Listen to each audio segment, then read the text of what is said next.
Hello and welcome to PhysioJo's Health Info. Today, real quick one, I just wanted to give you guys some information. I kind of had a hindsight moment this morning while I was doing my exercises at home.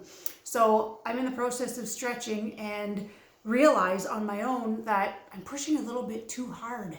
And I shouldn't quite go to that extreme because of something that could be detrimental to the whole purpose of doing a stretching exercise.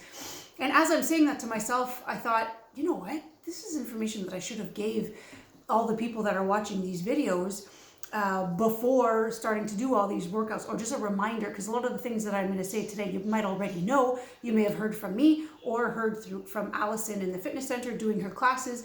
But for those of you that are new to exercise or haven't done it in a while and might want a little refresher about the types of exercise and what to do, what the not guidelines so much, but recommendations are, this is what I'm going to tell you about today. So, types of exercise. I touched a bit on this in one of the workshops we did for the trail trekkers. So when you're talking an exercise program, a complete exercise program, you're going to want to do some cardio, get the heart's pumping, get the lungs going, get the blood flowing throughout your body, because it's good in so many different levels. It's not even like I could sit here and do just a talk on the benefits of getting the blood flowing through by doing cardio exercises. So we'll talk about cardio, we'll talk about strengthening, we'll talk about stretching and balance, which we've touched so many times on balance, so we won't spend too much time there. I don't want to sound like a broken record. But so a little bit about each of these things. Cardio, basically you want to get the heart pumping. So what's the best exercise to do for cardio? Anything that gets your heart rate up. So you should be able to feel yourself when your heart rate is going up. If you don't, you can kind of gauge it or judge it by how quickly you're breathing. So you want to work at a moderate pace. You don't want to be minimal, because just walking like you're walking from point A to point B is not going to get your heart rate up. You want to bring it up a notch where if you're having a conversation with someone, you can hear when you're talking, you can hear it in your speech that you're having a harder time speaking than if you were just walking at a basic pace. So difficulty to not difficulty, but when you can feel it in your talk, that means you're going at a good moderate pace. If it's to the point where you're having a hard time talking and you're having to catch your breath, then you're more at a high intensity, and that's more for people who are jogging and running, and that's fine too. There are benefits to doing that, but if all you want is to get that heart rate up, just to have a good overall fitness routine, we'll say, to keep you feeling healthy and potentially burn some extra calories, then moderate is what you want. And that's what the exercise guideline gets you to aim for, is the moderate level of intensity. So walking is it's probably the easiest one to do, because you can do it anytime, anywhere, outside, on a treadmill. If you have a bicycle, you can do it on a bicycle. Elliptical machines or any kind of indoor cardio machines, that's fine. Next, so that's, and how long should you be doing cardio for? What I recommend people is aim for 30 minutes. If you're going to do it time-wise, aim for 30 minutes every day. It's not a bad idea to do cardio every single day because of the benefits of getting your heart rate up and working at that moderate pace, that moderate intensity. When it comes to strengthening, there's different ways, so many different schools of thought in terms of how you should be strengthening, how much weight you should be pushing. For myself, what I like to do is do my repetitions within a minute. So I'm not actually counting 10 reps. I'm going very slowly and I'm setting a timer for a minute. And every single rep is controlled all the way up and all the way down. And when I go up, I stop before it gets to the point where there's not really much work happening in the muscle. For the bicep, you can go all the way up and squeeze. So this one I'll go all the way up, but there are some other ones that once you get to a certain point, you're not even using that muscle anymore. So you're slacking it off, get to the rip before that point and then go back down. The key is doing it slowly. Doesn't matter. You can do 10 reps, you can do 15 reps, you can do 20 reps if you want. Usually what I tell people is, if it's a new exercise, you want to start with a fairly low weight. If you can do 10 to 15 reps with the weight that you choose, and by the end, by the last 3 to 5 reps, you're not struggling and you're not really having to give that extra oomph to get it up, or grunting, as I like to do often when I'm struggling with my exercises, struggling in a good way, then your weight is too low. However, if you're looking to build endurance in a muscle, you want to do more reps. So if you're looking for strength, 10 reps at a slow pace is usually plenty, and you want to make sure that by rep 8, 9, and 10, you're feeling it. If you're working more the endurance of a muscle, so you don't really care about having overall strength in that muscle, but it's a postural muscle and you need it to have the endurance to hold you upright, then it's more reps that you're going to want to do. So then you can go from 15 to 20 reps, as long as you're doing it nice and slowly and your posture is good. But regardless of whether it's for strength or endurance, you want to make sure your posture is good before you do any kind of strength exercise. But that's the same thing for cardio and stretching and balance. So all of these exercises, all these different types of exercise, you want to make sure your posture is ideal when you're doing it, or else you're at risk of hurting yourself, or you're not really using that muscle that you think you're targeting, because you're going to be using other muscles to compensate for that motion. Or you're going to be strengthening a muscle that's already overused and overworked, and you're going to end up having some worsening pain or new pains that are going to pop up. So that's the gist of strengthening. It's not too complicated. And so, you can do strength. You can easily strengthen a muscle without any weight at all. You can use your body weight as your resistance, we'll say. The example of that is just laying on your side and lifting your leg up out to the side, or even standing, lifting your leg out to the side or lifting your leg back like we did in the balance video on the bridge. You're using the weight of your leg against gravity, and oftentimes that's plenty. For people, that's all they need. But if you want to step it up a notch, you could put an ankle weight around your ankle, and that'll be a little bit of extra weight added onto it. For your arms, you can do push-ups up against the wall. You don't have to go down to the floor. Do them up against the wall. You can do chair dips, and you can even contract. You can contract any muscle and feel like exert it that much more. So I'll give an example of bringing my arm out to the side. So I'm lifting my arm up here, and I am forcefully lifting it up, and I can feel my deltoid muscle here really contract, and it's at full contraction right there. And I'm going to bring it down nice and slowly, but I've got that muscle contracted the whole time, even though I'm holding nothing in my arms. I could let it relax and just go up and down like this. I don't feel the muscle working at all, but I am actively and consciously contracting that muscle and pretending that I'm holding a 10-pound weight in my arm while I'm bringing it up, which is a really neat thing to master. If you can practice that and master that, you don't need any weight. And that's a good way of working on your muscles that are in your back to help with your posture. So weights, nothing at all, just gravity and the weight of your limbs, or elastic bands. So either the TheraBands or the ones that are like a tube with a handle on the end. There's tons of exercises that you can do with that. And I believe Allison has uploaded her strengthening video with the bands. If she hasn't yet, it's coming soon, but she put one together for anybody who has bands or tubing at home to be able to, and you can do that whole program with weights if you want to focus just on strengthening. Next, stretching.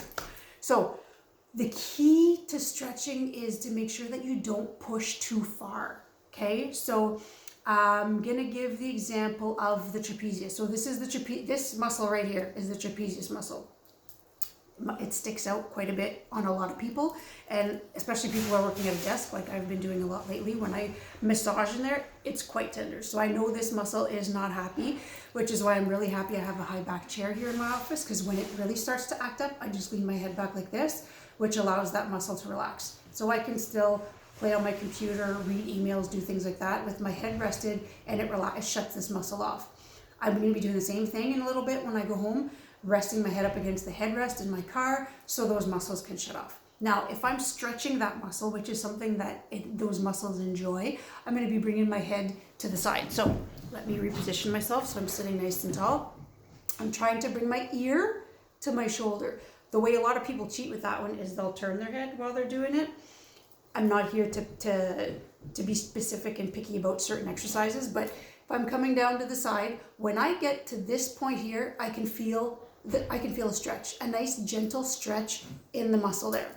I could easily push myself down here, but at that point, it's not a comfortable 3 out of 10 stretch. It's more like a 5, 6, almost 7 intensity of stretch. And you don't want to get yourself into that point, because then a stretch reflex kicks in and you're actually going to have the muscle contract and try to resist you from going to that point, because it's not designed to go there and stay there for a long period of time. It doesn't like being in that position. So that's why that stretch reflex kicks in. So you don't want to be pushing a stretch to the point where you're at a 6 or higher in terms of the amount of stretch that you feel when you're holding that position. You want a nice, gentle 3 to 5 feeling of stretch. And you'll notice if you hold your stretches for a minute, you're going to notice an increase in the length of that muscle over a period of time. So a lot of people will say to me, or will ask me for a stretching routine, or how do I stretch this muscle or that muscle? And explaining how to stretch it is one thing, but you have to understand that if you want to gain length in that muscle, you should be holding it at least a minute. By holding it a minute, over time, you will slowly but surely gain length or flexibility in that muscle. If you hold it less than that, you're going to be there, you're stretching it to this point, and then boop, it's going to spring right back to where it was before. And I know I myself do a lot of total body workouts with DVDs or online through like videos, like on YouTube. I do a bunch. I've tried all sorts of different ones, and a lot of them at the end they have a cool down and stretching section, which is great, but the stretches are never held anywhere near that. Some of them, it's not even 10 seconds that they're holding, but the purpose of that afterwards is just to bring everything down, just to relax the muscles a little bit, get your heart rate back down before you take off and carry on with the rest of your day. The goal of those stretches is not to gain length in the muscles. So know that if you want to gain flexibility, you have to hold it for a minute. I have a little sand timer, and either I use that or the timer on my phone. Whatever's easiest, whatever's handy, and that's how I do it. And I've honestly noticed I've been really more picky about that whole minute in the last little while. When I've been working on a new program lately for myself, for my specific needs, because I have so many injuries and bobos that are like things from injuries from the past that are starting to creep up on me as I'm getting older. And I don't want to have 1, 2, 3, 4, 5 areas of chronic pain all piling up. So I've committed to a stretching routine that I'm really being serious about. And the suggestion in this program is to hold the stretches for 1 minute each, which I've been doing. And I have to say that I'm honestly noticing a difference. It's not that I didn't know that you had to hold for a minute, but I always had an excuse or a reason why. I don't have time. I do my workouts in the morning before coming into work. I don't have time. I'm running late.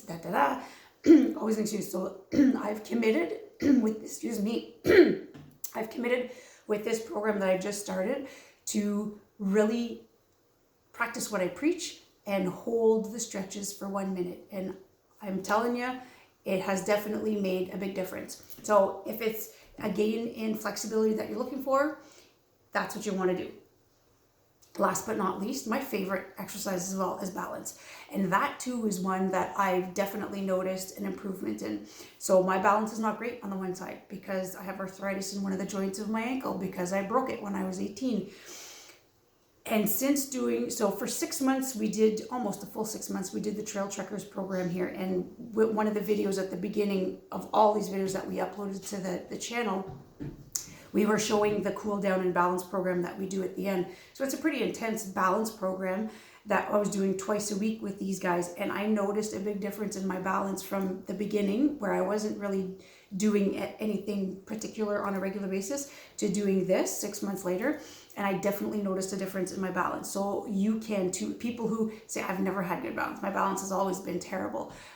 I don't like that answer. I don't take that as an excuse to say there's no reason why your balance can't improve. There's no reason why you can't become more flexible. You may feel like you've had tight hamstrings for your whole life, but like we talked about in a few videos past, it's probably not necessarily that the muscle is tight. It's just it's being overworked and overstretched because of muscle imbalances.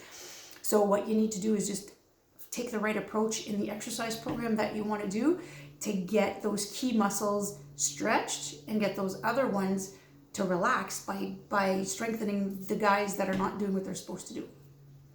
So balance, again, I would hold for a minute like we did with the program on the bridge, and do both sides, because you're going to notice one side is going to be better than the other. And if you notice one side is a lot better than the other, then the one that you're having a harder time with, it wouldn't be a bad idea to do that one twice. So start off with the bad side, do the good side, and then do the bad side again. Same thing with the stretches. You want your body to be this, you want to try, like we said before, the body wants to be aligned. It wants things to be symmetric. This is not symmetric. One hip higher than the other is not symmetric. Your feet turned out like this when you stand and walk, that is not symmetric. I've had so many people tell me, oh, I walk with my feet turned out all the time, at to 10 and 2, walking like a duck. I've been doing that for as long as I can remember. Well, chances are there's an injury, a long time injury that brought that on because of muscle imbalances. And I have seen people actually correct that and get back to having their feet straight. I've seen people like this end up being like that once they work on all these muscle imbalances.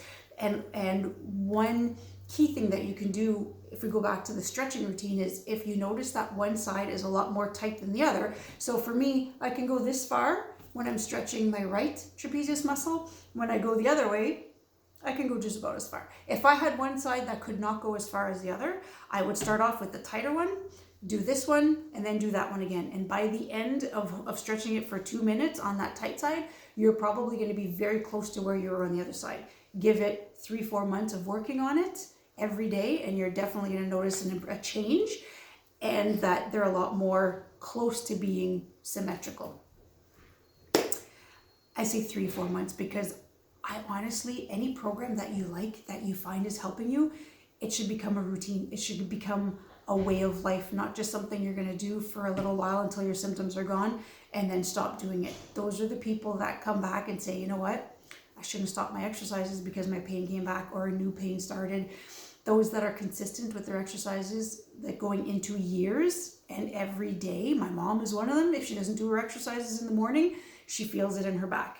So she's told me I have to do my routine every day, or else if I skip for a day for whatever reason, I'll feel it the next day. I got to get back on my routine. So if you're one of those people, keep up with it. And if you're new to this routine and you're committing to something, like I just committed with mine, I've been doing it about a week now, and I'm telling you, I've already noticed a difference in 1 week. So I'm hoping that you will feel the same way, that you have a little bit more information about what kind and how and what to do in terms of cardio, stretching, and balance.